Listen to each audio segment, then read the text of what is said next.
হবে তাদেরকে। তাই আমরা বলবো, তোমরা অচিরেই ভালো হয়ে যাও। তোমাদের ষড়যন্ত্র এখন আর কাজে খাবে না বন্ধুরা। তোমরা ভালো পথে আসো। তোমরা যদি তোমাদের সাহস থাকে তাহলে তোমাদের ব্যানারে তোমাদের মা গডফাদার শেখ হাসিনার ব্যানারে পারলে রাস্তায় নামো।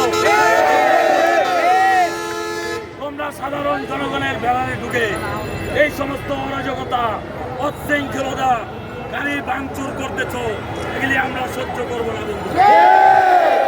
আর যদি একটা ইটপাটকেল চলে, আর যদি একটা শ্রমিক লীগের লোক রাস্তায় দেখা যায়, তাহলে আমরা তাদেরকে বলতে চাই, তোমাদেরকে হাত পাও নিয়ে আর বাড়িতে যেতে দেবো না।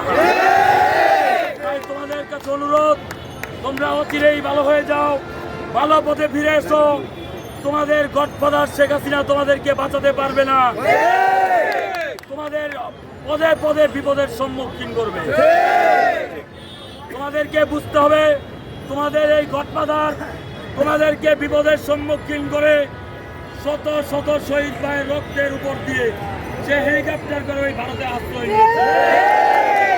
তোমাদের পাশে সে নাই, তাদের কথা আর শোনো না। এই আশাবাদ ব্যক্ত করে আমি আমার বক্তব্য এখানেই শেষ করছি।